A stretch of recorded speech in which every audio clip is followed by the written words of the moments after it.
Well, good morning and welcome back to the iHealth channel and iHealth Radio. Hurricane H is in the house, and we're gonna go to a journey today on the Gherasim show. Now, you're gonna be like wondering, like, what is that? Well, about a couple of weeks back, we had a guest, and we talked about Gracia Cantantes, which was a book, and the guest was Gabriel Gherasim. Now, Gabriel Gherasim has joined us for a series of topics of discussion that will be very interesting uh, to you, and you'll probably be like, "Wow, it's mind-blowing stuff. It's really concept that you might think about or might not think about, but it will give you a whole different light and an angle and a perception of things." So we decided to have the Garrison show going forward, or the Garrison hour going forward for the next few weeks.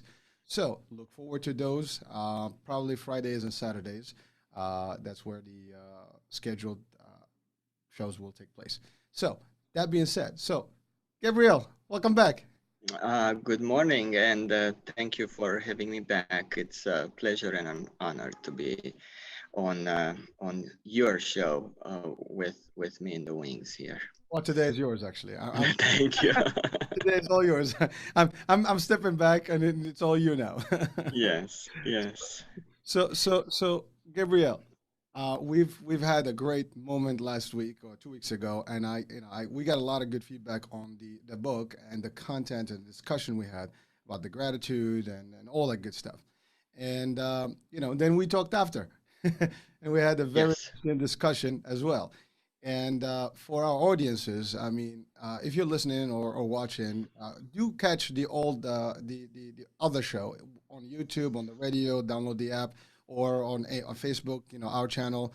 Go to the site. There's so many places you can actually listen, or the podcast, iTunes, Spotify, you name it. But do take a minute and listen to that show. You'll be very intrigued about it if you haven't heard it yet or listened to it yet. But today we're taking you to a journey of concepts, and today we're going to talk about the power of thinking. Right, Gabriel? yes, absolutely. Uh, Thinking is a very interesting process, and you and I discussed last time about the 50, 10, 40 percent model, which creates our experience in life. So the 50% goes to the 50% genetic influence in our lives. 10%, interestingly enough, goes to the outside factors in our lives. And a big 40% goes to our perception or thinking process. And the benefit about this 40% is that, short of traumatic brain injuries or other sort of thinking disabilities or inabilities, this thinking process is 100% in our control. So Hurricane and I decided to delve a little bit into the process of thinking and see how reflecting on it may be of assistance to us in our daily lives. So, Hurricane, if what is to you, if I may ask, the process of thinking? Well, I was going to ask the same thing. Okay, But go for it. let's go for that. Well, I was going to say is that, it is odd. I mean, everybody knows that we think, right? Yes, And, I think, therefore I am, whatever, the, the actual, quote is. But the idea is, like, why do we have to talk about thinking? And, like, what the hell is the process of thinking, right? Well, yes, yes, everybody's thinking. I mean, we all think about stuff. Thinking is, it's a reflex that we've grown with, apparently, right? And sometimes we do it without even thinking. It just yes, as yes, ironic as it sounds. yes, and it's a very powerful statement, really. So, we have really two kinds of thinking processes. One is the functional thinking, and the other one is the dysfunctional thinking. What do you think would be an example of functional thinking? Well, when you think about something that you're gonna act on, right? I'm assuming. Yes, yes, and so acting in functional thinking is for the purpose of helping us progressing in life, and that's why we call it functional. So what would be um, an example of functional thinking? It's something that helps me improve myself. Yeah, what do you think? Well, again, you have to, I guess, feed yourself. You Yes. be healthy. Yes, yes. So there are three outcomes, where four outcomes really out of the process of thinking. One is the kind of thinking that helps us progress in life. The other one would be the kind of thinking that helps us maintain our being and having values in life. The third one is a kind of thinking that actually moves us into stagnating in life. And the fourth category would be the kind of thinking that pushes us towards regressing in life. And of course, the last three are part of the dysfunctional kind of thinking, right? And this kind of dysfunctional thinking can be an insidious or an overt kind of thinking that may be evident or not so evident, and we'll address the various forms in which either manifests in life. So in terms of dysfunctional thinking, I would like to just go briefly over some of these sorts of modes in which dysfunctional thinking is being reflected. One of them is the all or nothing thinking, my way or the highway, right? We all know that if we drive with that attitude on the highway, we are liable to get in trouble. We'll get in trouble. Period. Period. Another kind of dysfunctional thinking would be the should. You should do this. I should do this. Why is that dysfunctional? Um, because that should is a command that is coming out of the ego. And if it is not functionally based, that should is actually both dysfunctional and destructive in life. Other kinds of examples are catastrophizing, right? Oh, of course it should happen to me. That's I'm expecting this. I have no control. Fear, which fear-based thinking, which actually leads one to being angry, and then from there on, God help us, right? In terms of what one says and does. Overgeneralizing is another way of dysfunctional thinking. Why? Because each individual has, yes, his or her commonalities and also his or her generalities. So by overgeneralizing, right, stereotyping is a good example of that. Um, we can get, it's dysfunctional because it's not based on reality. And that and that's a misperception that's going to get us in trouble, right? Minimizing or maximizing dysfunctional are example of dysfunctional thinking, right? We have examples of false modesty. Oh, thank you for doing this for me. Oh, it was nothing, right? Maximizing would be, oh, you should be grateful to me. About 20 years ago, I let you use my car for the interview, and now you have a great job, right? Personalizing is an example of dysfunctional thinking because um, it creates an egocentric view of the world, right? The world turns around me, and if somebody say pushes me in the subway, oh, he doesn't respect me. Maybe that person didn't see me. Maybe that person um, basically was worried about something happening in his or her life. Maybe it was too much, there were too many people in the subway. So if I make it personal, then I'm going to go into the attack mode when really, again, it's a misperception of the reality. Jumping to conclusions, right? Know it all, do it all. Um, that all is the problem because, right, only God knows it all, we should say. Other examples are labeling, defeatism, also called learned helplessness, and denial, right? So what what do you think would be the problem with denying a reality, Hurricane? Well, I would think that that's actually, I call it the ostrich effect. Like there is something going on, and you just, because you don't want to think about it and you just avoid it, or you just kind of, just almost eliminate it from your brain, like it's not happening, but the reality is still there. So it's really, I mean, that's what I literally refer to as the ostrich effect. You put your head in the sand and expect that danger is going to pass. So, it's really, ignoring reality or just not facing it. Yes, yes, and this is a problem, isn't it? Just because I ignore the fact that I need to pay the rent, it's not going to go away. You, right?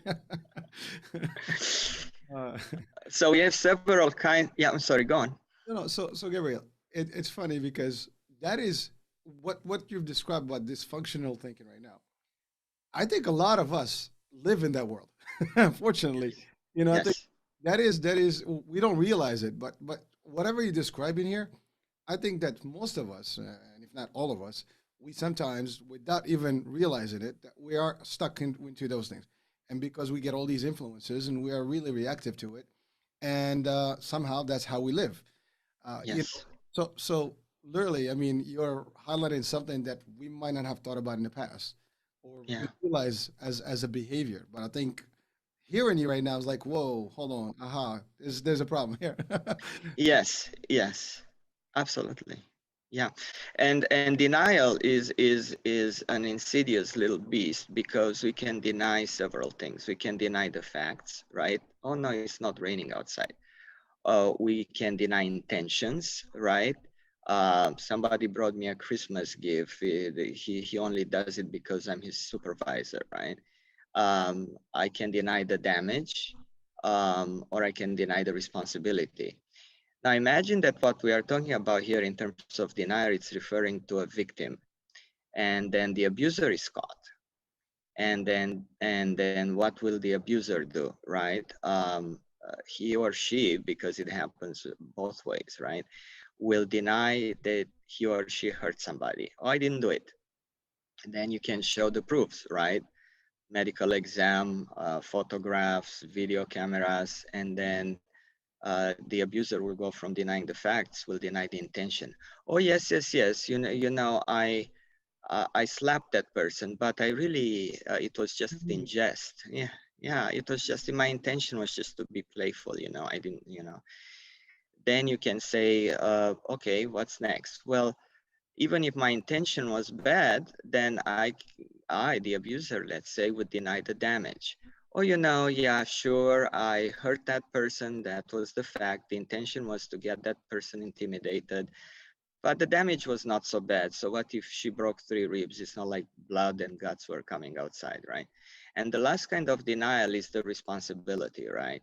Oh, you know what? I did all the above. At the same time, really, it's not my responsibility because I was too mad. She got me too angry, and it's her fault because she got me so angry. So, in addition to denying, the abusers use this strategy of thinking. Again, they may think it's functional, but it's really dysfunctional because it circumvents reality, and in so doing, it creates a imaginary world in their mind, which eventually will lead them into trouble in of some sort of another. So we spoke about denial. So the abuser will deny all of the above. Um, Sometimes they will minimize the damage, and then the last will be blaming the victim. So these are examples that people can do. And Hurricane, I wanted here to bring all this to the attention of the individual in terms of himself or herself. Because a lot of people, like you said before, will deny the harm they do. They will minimize the harm they do to themselves, and usually it starts from the self.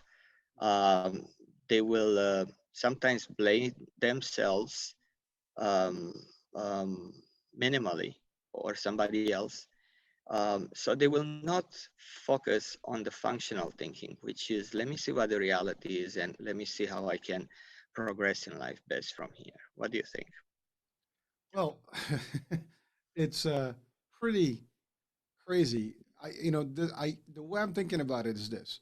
It's the same as when someone lies and they believe in their lies, and they really think that's the truth. I think that's the same reality here, where someone living in a life that is fictional, but it's only in their mind. But then they almost portray that, and then they project that in the actual life and affect everybody, including themselves primarily, and everybody around them. I think that's where I am falling right now in terms of the ideology. Hmm. Absolutely. So then, what is the process, the real process of thinking, right? And like you said, that that process which makes us function in life.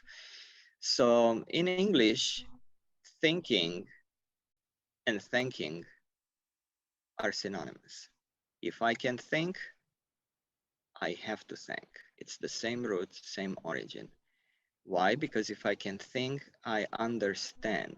So the term understanding is actually an old term in the masons or builders language, where when they would build a bridge or a temple, the good architect would have to go and stand under the foundation to make sure that the foundation, right, the most important thing in an edifice, is leveled, is square, is strong, and so forth. So the same goes for our lives, really. If I want to know what's going on with me, I have to understand or stand under what is it that gets me to be and feel and think and act a certain way. So the idea is that if I think I understand, and if I understand that there is such an enormous confluence of gifts given to me in terms of life, of health, of freedom, um, that I cannot buy but be thankful about all these gifts. Thank you, right? To establish it in English comes from thinking. In Italian and Spanish, we have grazie, gracias, which means grace, right? Goes back to the title of my book, Grazia, grace. The French call it merci, or in English, mercy, right? Again, uh, grace, obrigado in Portuguese. I'm obligated for all these gifts that come to me. The Romanians go all the way by saying mulțumesc, mult îmi ești. You mean a lot to me, right? In the Semitic languages, right? Hebrew, Arabic, what do we have? Salam, shalom, right? And what does that mean? Well, peace, pretty much. That's you know Yeah, right, the generic one. There's more. right. There is more to it. So peace means what? Homeostasis, right? Things that allow me to be the way I am, to be afloat, to move on in life, right? So how do I do that, right? Um, there are several ways of thinking, and this here we come to the initial introduction that you had on this subject. So if I think consciously, what does that mean, Hurricane? If I think consciously, Well, that means I'm pretty much actively, using my brain to do a certain particular function. I'm thinking about it, actively, and I'm planning it. It's not like it's just a reaction or just a spur of the moment type of thing. It's actually something that's with intent. exactly. So the capacity to make conscious decisions is one of those capacities which are human. A lot of animals make instinctive um, decisions. The conscious thinking is a decision that's logical and also could be emotional, but when it's conscious, it's a sort of guided emotion, if you will. A conscious decision is the one that allows us to make short-term, medium-term, or long-term decision based on what you said, consequential thinking, right? So in other words, I'm fully responsible for what I'm doing because I'm aware about what I'm doing and why I take that decision. I think that's the key word, awareness. It's not just a reaction or reflex rather. It's really you are planning and conscious and aware that this is the action I need to do. And I think to your point, that's what makes us different. And we're not, in the animalistic, world. I mean, we're humans, right? That's what Yes. elevates us in terms of, I guess the aptitude. Yeah. And you said something that was very wise earlier, and you said, unfortunately, we use a lot of dysfunctional thinking, which is at the opposite of functional thinking. And that's not conscious thinking, is it? No, well, it is in a way, right? I mean, because some people, it's a matter of belief, right? It's dysfunctional, but you still believe in it. It's just that your reality is wrong. Exactly. So it's conscious thinking without it being really lucid thinking, without being fact-based, right? And very often this sort of, and people can swear it's conscious thinking, right? It's actually a subconscious kind of thinking, right? So what would be your definition of subconscious thinking? Well, now we go deep. I mean, it's funny because like hypnosis, right? I mean, I've tried hypnosis personally, and I've challenged it, and I've tested it. I know it works, and I give the example of road hypnosis. Hmm. Everybody's experienced that, which is basically you're driving, you're talking, and before you know it, you get to your destination, because you've memorized that road, whatever. That's an example. But then subconsciously, sometimes you're thinking about something. I'm talking to you, and I might just state a word that I was thinking about that I didn't even intend to say because my mind was already in that realm, and so those are some of the ways I can pretty much define them. Obviously, you're the expert, so Yes. I try. No, no, this is good. So the big difference between conscious thinking, where I am aware of my thinking and why I'm doing something, is that subconscious thinking during the subconscious process of thinking, we are aware what we are doing, but we are not aware why. And that's why they call it subconscious, under the conscious level. Um, and this is because subconscious thinking is based a lot on our past experiences and, like you said, personal beliefs. So they are not necessarily related to reality, the reality of the day, if you will. And at the same time, they are the kind of thinking uh, that I think it's right because I've seen it before. And I think that because it happened, it is also applicable today. Um, so this is a big dissection between reality and which is objective in nature and past experiences which are definitely subjective in nature, right? So where do we learn subconscious thinking, right? We learn it from the experiences of the past, which have created a belief system, uh, which then guides us in terms of interpreting the reality based on that. So a good example would be, let's say that my parents and my grandparents and my wife and everybody around me, when I say I want to shave, they give me a mirror, one of those carnival mirrors that makes me look 4 feet one. Even if I'm 7 feet seven, it still makes me look 4 feet one. So when it comes to me, um, regardless of the reality which is in me, I will perceive myself, that's the subconscious thinking, in terms of being 4 feet one. If I come from an aggressive family, then I'm going to assume that parents and really the world is going to be aggressive. If I am taught to function out of fear, I'm going to assume that that's the way to do it, whether the reality is such or not, right? And that's the subconscious kind of thinking where really our past experiences and our past beliefs guide the way. Interestingly enough, about 65% of our decisions are based at the subconscious level. Isn't that interesting? It is, and I was gonna just relate to marketing. The power of marketing. It's all suggestive, and it's all geared to your subconscious. You see stuff over and over and over, and before you know it, you will do compulsive buying of things, and or you would relate to something. Like a good example, we talk about diapers. We don't call them diapers; we call them Pampers. Because the power of the companies marketing over the years, we call Coke Coke, which is basically soda, right?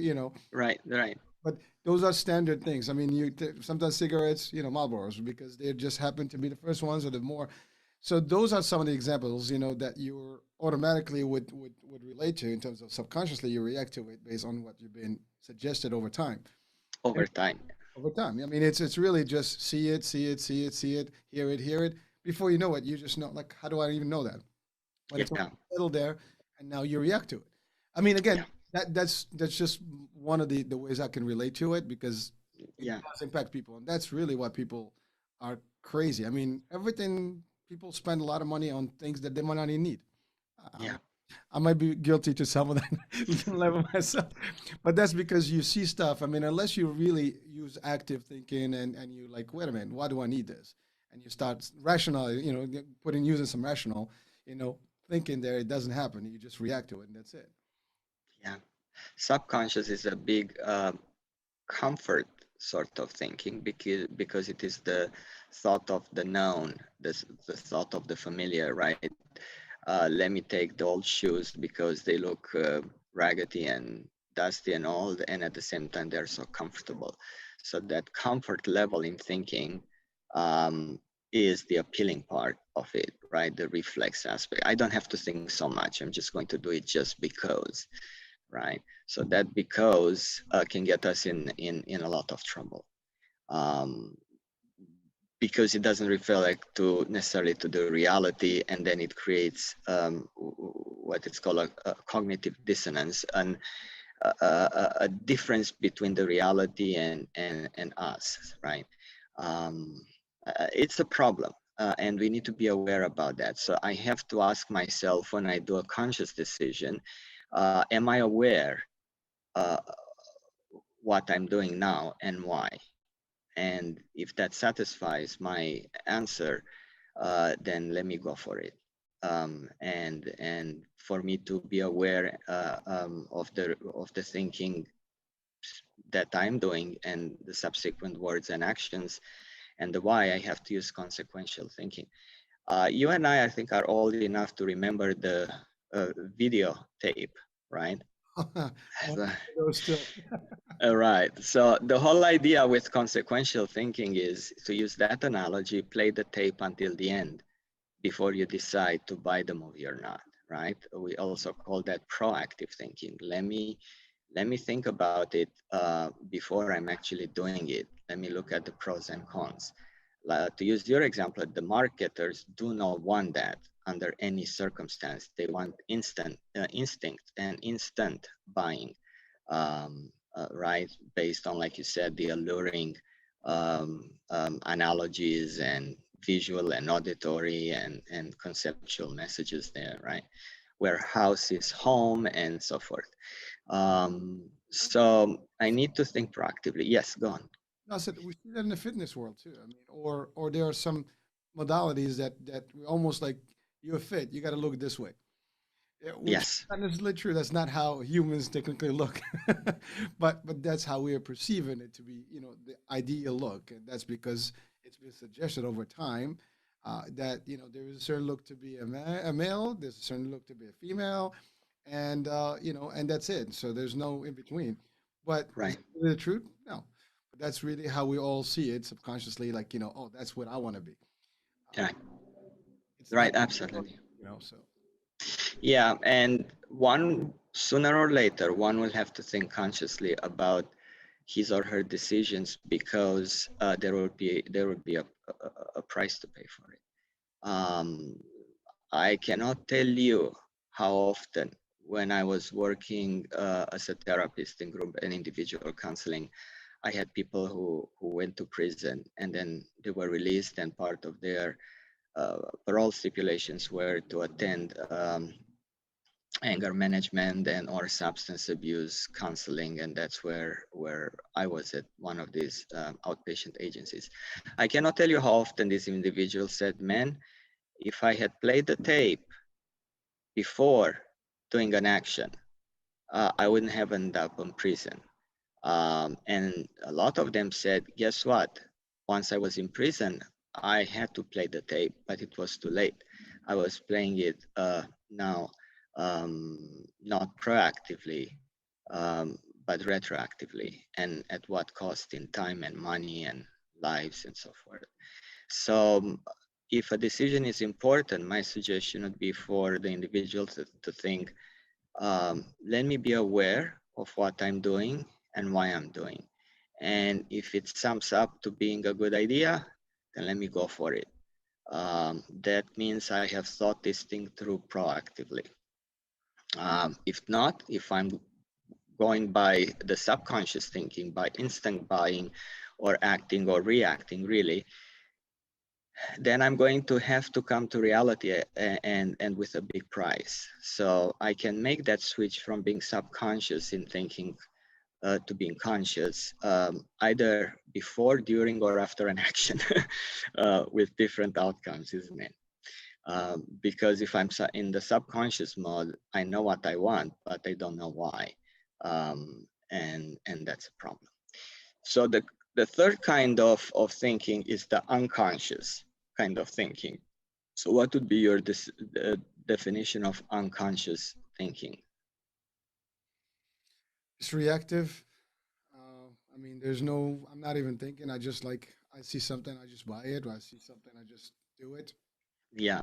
You know, no, Yes. no consequences. You know, you don't think about the outcome, the cost, or whatever. You just behave. I guess by impulse. Yeah. Yeah. I So come close, but yeah. Yeah. No. No. Good. So there is a fine division between subconscious thinking and unconscious thinking. So if in the subconscious thinking I'm aware about what I'm doing but not why, in the unconscious thinking I'm neither aware of what I'm doing nor why. So um, this is how we are when we are sleepwalking. This is when we are when the yeah go on.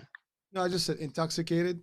Intoxicated, excellent, blacking out, crimes of passion, um, and it's the autopilot mode, like you said, where we are unaware of the decisions and we cannot explain why we made them. When somebody is asleep is unconscious. When somebody is an induced coma is unconscious. So one can be supposedly moving and kicking and screaming and still be unconscious as when it comes to not being able what why one is doing something and being even unaware of that decision. So this is also a state of mind. This is also a state of mind. A lot of people who suffer from post-traumatic stress disorder gravitate between the subconscious and the unconscious thinking. And it takes a lot of therapy for individuals to, again, move to the ultimate goal, which is the conscious thinking, by addressing the conflicts within, which block the individual at the logical level and either make him freeze, become aggressive, fight, or evade reality. Uh, we could call that take flight in one, either internally or externally, right? So these two kinds of thinking, the subconscious and the unconscious, is where we need to really go into the processing mode and heal from them, because short of functional aspects of it, like when we are asleep, we don't want to be conscious, right? We want to be unconscious. And or when we write something, a novel, or revisit memories, right, where we can go into the subconscious, because that's where our memories are and emotions and such. um, in reality, when it comes to legally bound decisions, we need to think from a conscious perspective, right? Yep. Right. The last one, which is not very well known or accepted, and not that denial of it makes any difference, and at the same time, it is part of the human being's way of fighting with God, is denying that there is a supra conscious kind of thinking, right? So if I say supra conscious thinking, what would you think that could mean? Which means beyond us. Some, Beyond us. It literally means above us, right? Supra is oh, above us, consciousness. Subconscious is under us, right? Unconscious means no conscious at all. So the supra conscious, you're absolutely correct, um, is when we act, think out of inspiration, right? So the word inspiration means what? Me being in the spirit, inspiration. We have contact with the higher power or consciousness or creator in the universe, to whom we have opened up and who is communicating to us. So in the supra conscious mode, we are not aware we take decisions, but we are aware why we take them. So you hear stories like, yeah, I'm sure you went through that, and when you are in martial arts, you have to go through this at some point. Anybody who's involved into any sort of work, including mathematics and physics, not just the more flimsy forms of writing poetry and and novels, right? At some point, when people open up to what is it out there, if you will, inspiration comes to them, and they can write down things, and they can find out solutions and formulas which are strictly scientific, if you will, and they have no idea how it came to them. So again, we are not aware what happens to us, but we are aware why. Does that ring a bell, Hurricane? it does. It's funny because we had that conversation last time, and it is true. I mean, people always relate that I owe it to me. I did this. I came up with it, but then no one's asking the question. Well, how did you come up with it? It just happened. You get an idea. Where did you get the idea from? I mean, it has to be some sort of a package delivered. It's like the Matrix, right? You Yeah. get it's. I mean, it's a. Well, I did say, by the way, if you're watching and listening, I did say this is gonna get deep.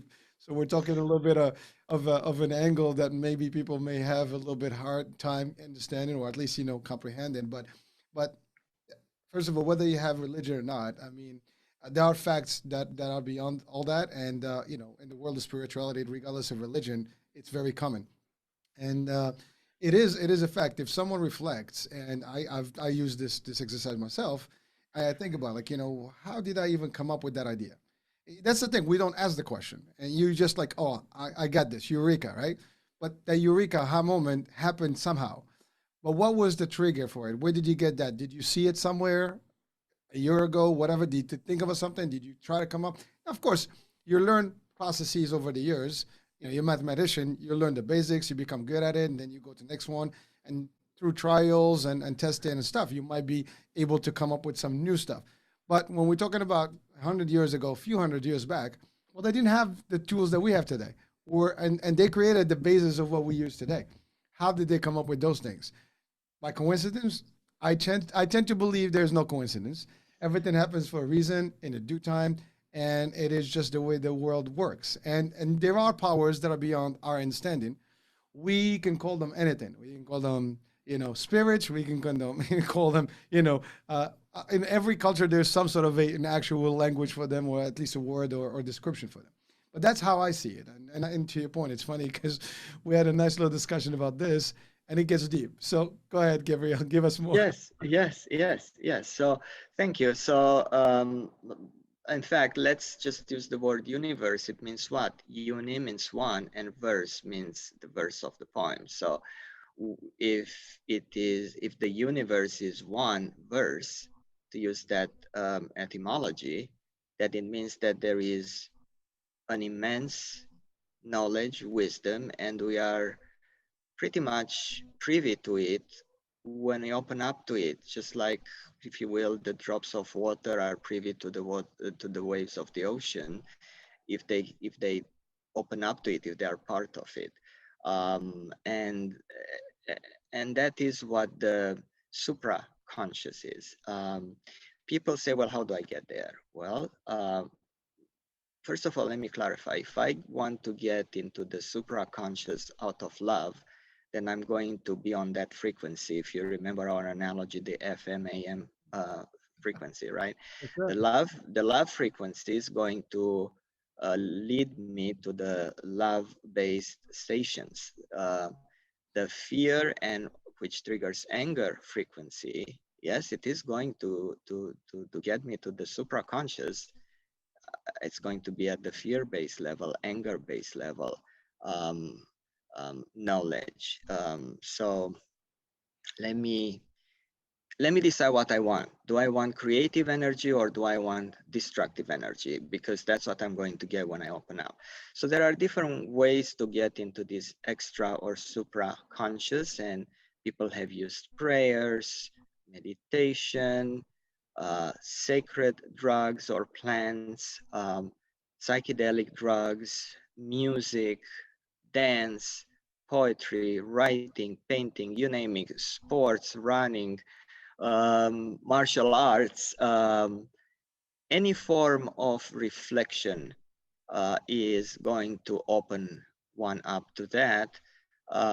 If we focus awareness of our minds and our body's interactions with ourselves and with the world constantly, right?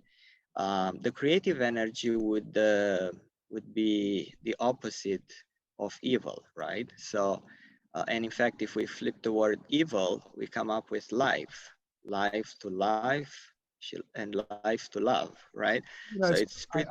I enjoy the way you use the wording and in true English and grammatic space, find them in a way that is like, okay, so how many people have thought about that? Well, Thank you. very few.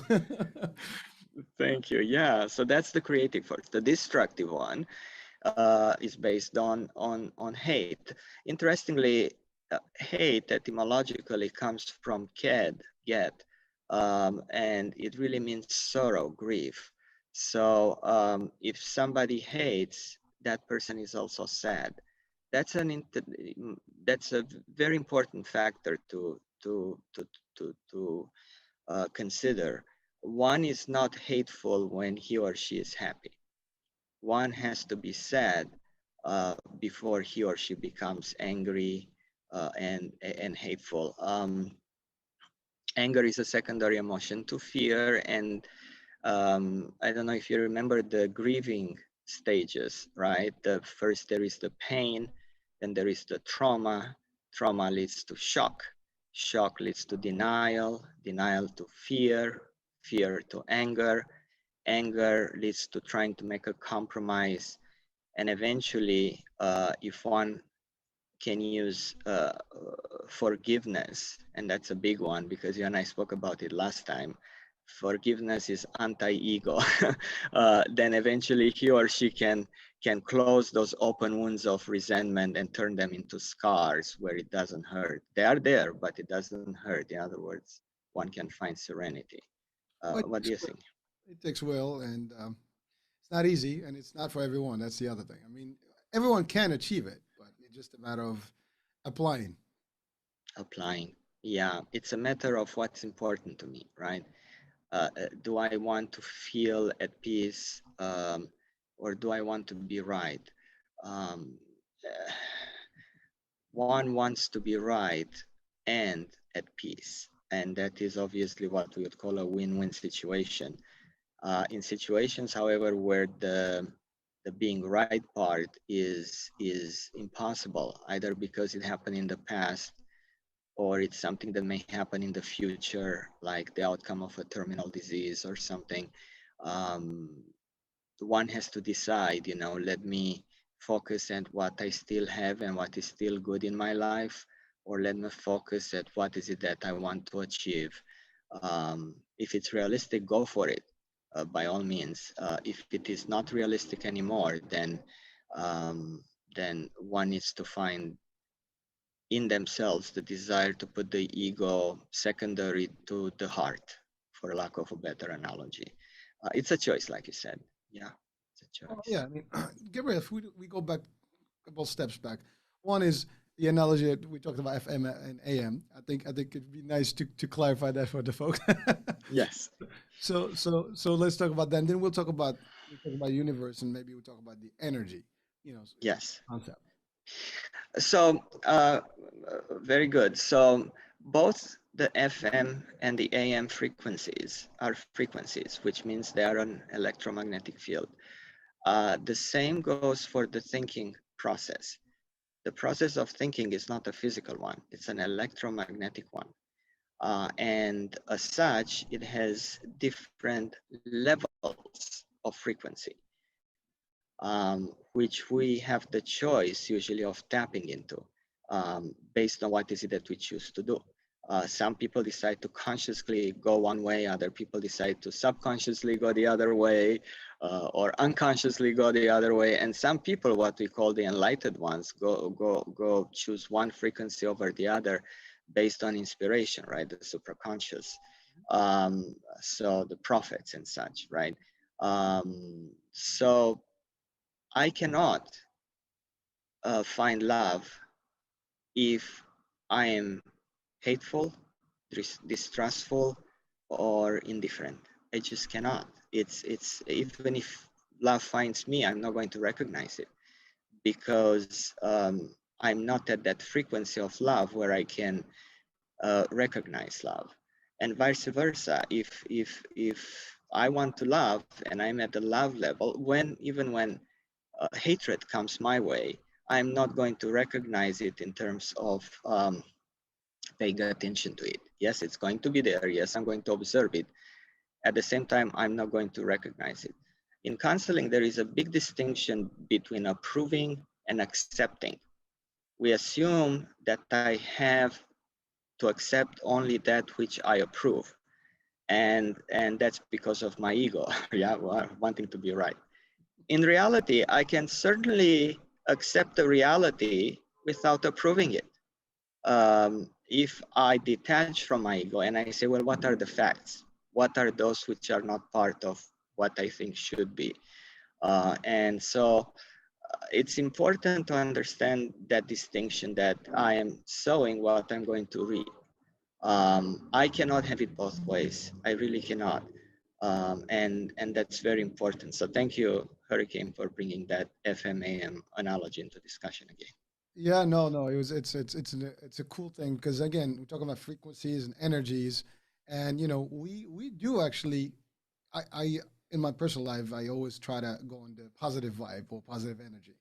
And but you do have the opposites, right? You have people that are too positive that it's so contagious, and you Hmm. feel that vibe when you're around them. You can get that excitement. So that energy field is real, as much as we might not pay attention to it, physically, but it does exist. It projects.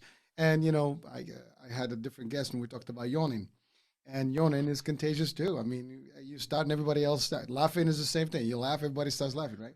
But that's energy that's being transmitted, and we don't pay attention to it in this light. We just laugh about it. Oh, that's laughing. Now let's all laugh out, right? But Right. it's been actually proven that it's medicine, for example, right? I mean, we can say It, it is a great medicine, right? yes, yes. Really good stuff. Yes, and laughter is a phenomenal medicine. Why? Because especially it makes us laugh from the diaphragm. And when we laugh from the diaphragm, it infuses through the motion of the muscles, right? The belly laughter. It creates essentially shocks of oxygen within the body. So that's why laughter, like you said, is the best medicine because it Orange. oxygenates the body. Yeah, yeah, Yeah, it oxy.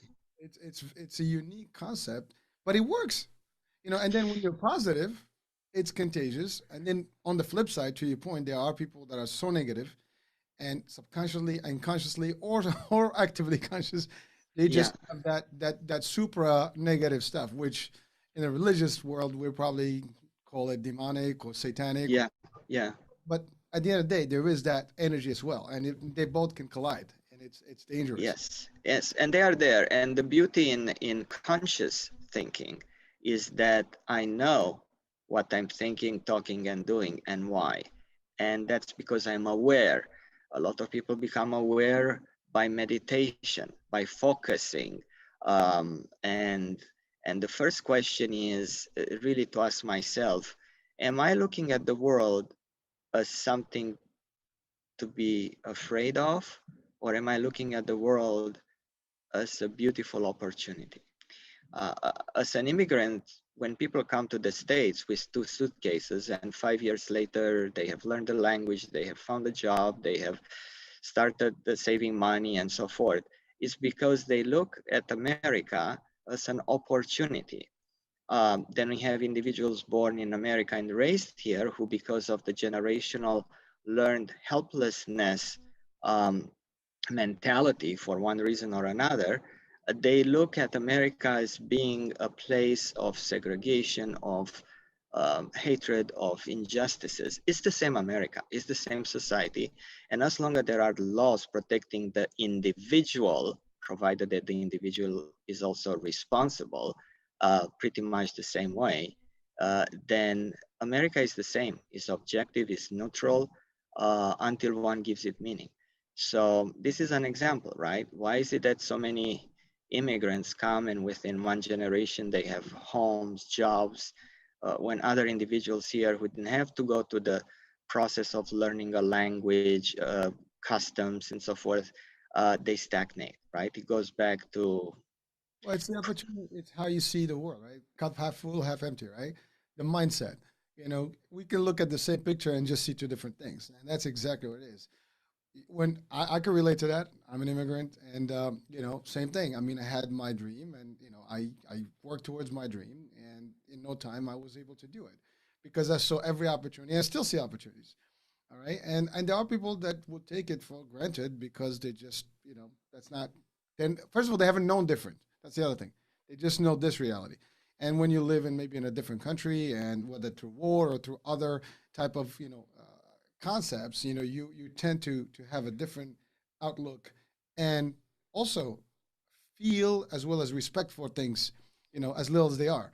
Some people take those things for granted. I mean, people that live in a desert and and on some sub African countries, for example, with no light or electricity, what the hell? I mean, they come in here is like they will like appreciate light, right? It's a simple example, and it's sad because when Sandy hit in New York and Jersey a couple of years back, we've realized how vulnerable we were as Americans in general because we are not used to not electricity and not having a fridge and a freezer. So stuff that is just basic, we were like literally like starving without it, right? We're dying out.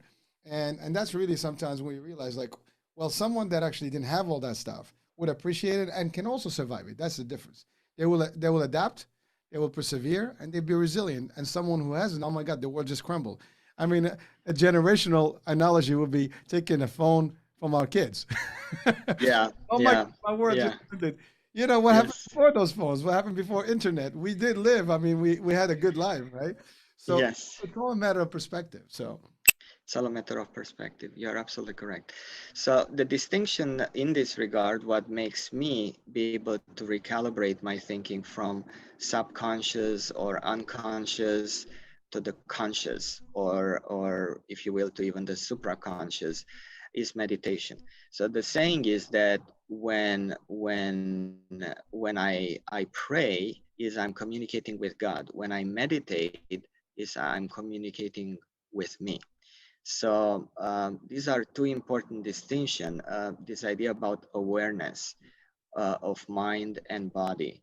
Um, and I need to ask myself how I look at the world. Then the question is, why am I looking at the world the way it is? Is it really my reality, or is it something that uh, I think um, are aspects of it which fit my experiences and my belief system, and I'm going with that, whether it be positive or negative. If I like where I am, very good. If I don't like where I am, that's where I need to change my belief system into looking at the world as a gift, not as a given. And in so doing, then I am communicating with those entities outside me, visible and invisible, physical or spiritual, a sense of gratitude because I am part of you, right?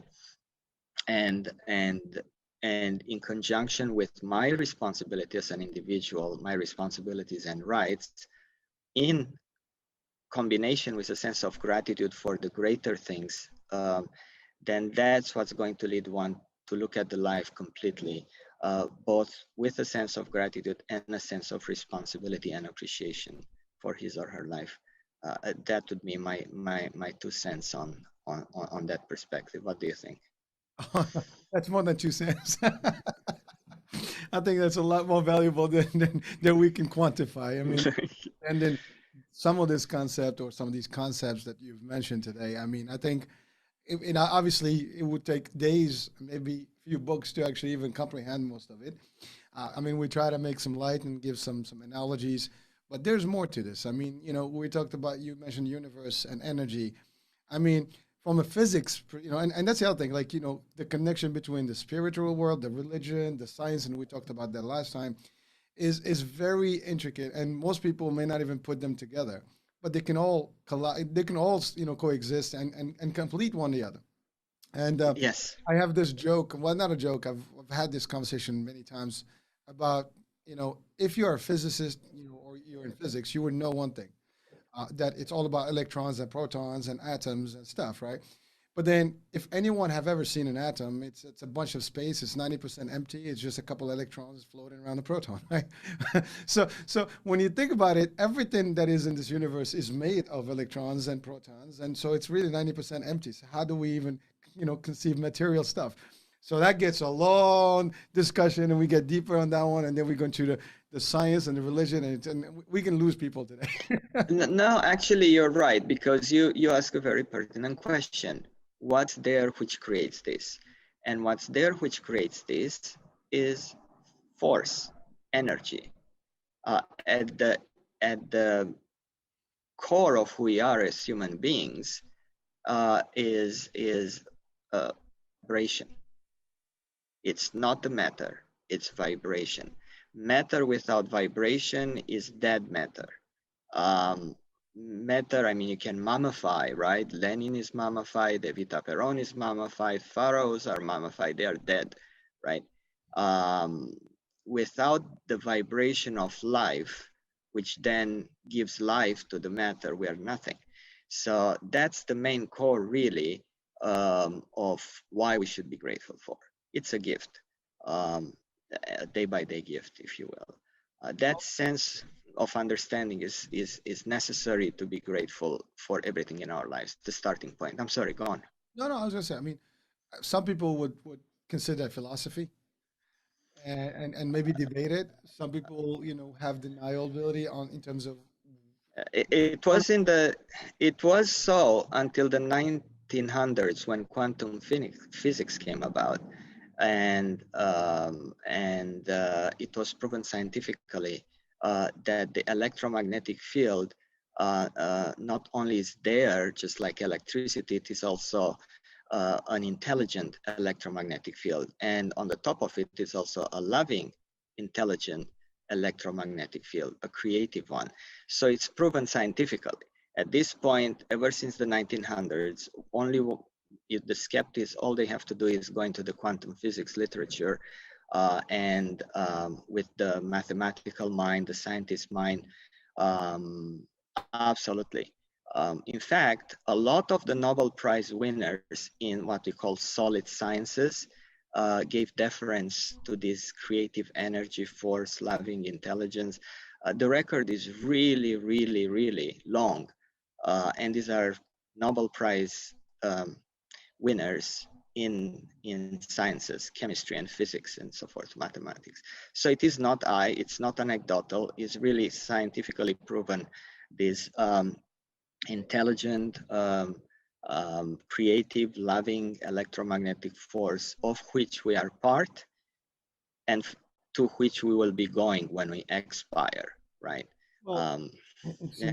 it's funny you said that because we started the conversation about the mind and the conscious, non-conscious, but even the brain. I mean, technically, we see it as matter, but it's all electrical signals. Our nervous system is all electrical stuff, and there's chemical reaction that converts into electrical signal, and that's where the synapses and the message goes to the brain, and it's all fired up. When you look at a brain, an electronic version of it, like when you see all the synapses firing, electrical signal. I mean, it's pretty powerful. We are conducted, energy and electricity.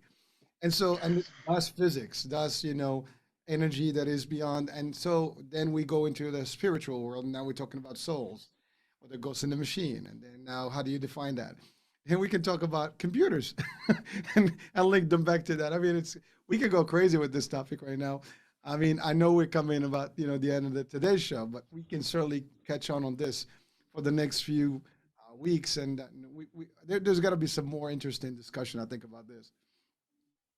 Yes, thank you. So, yeah, I would just suggest The Power of Intention, a book by Wayne Dyer. One can find his lectures on YouTube. Just type The Power of Intention, Wayne Dyer. And what he says there is that an intention is an intelligent tension. And that says it all, really. What is my intelligent tension for today? Is it to seek occasions to get offended? Is it to seek occasions to be happy, in harmony, to be serene?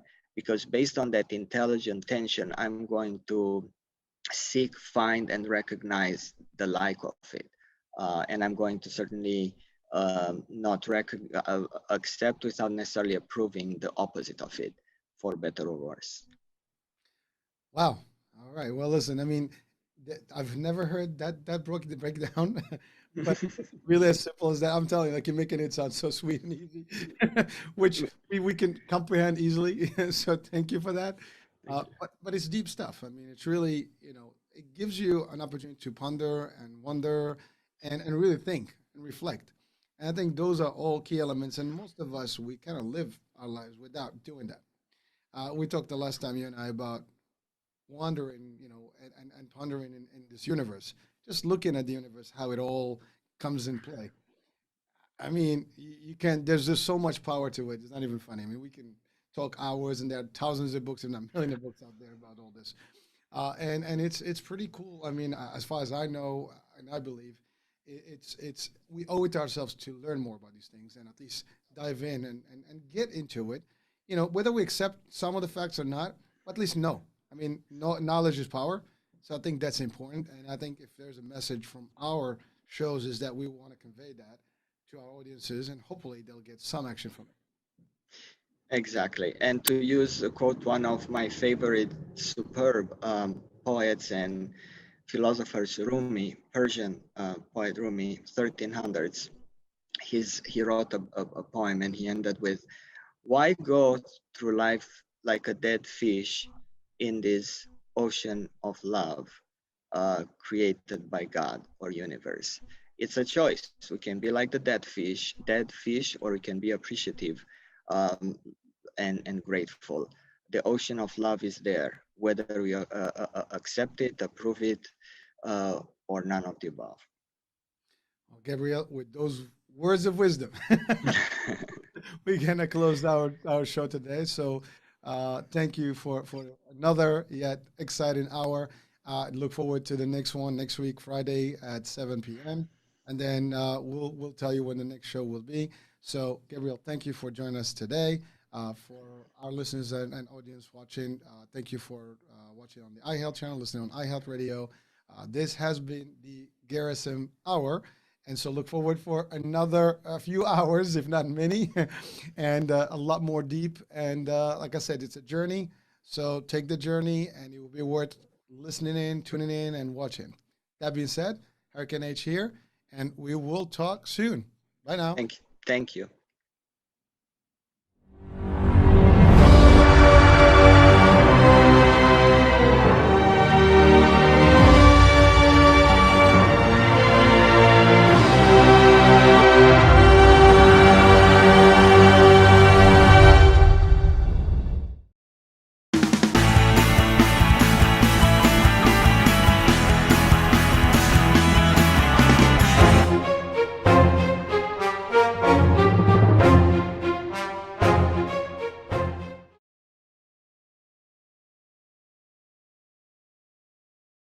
As always, trying to get some nice action.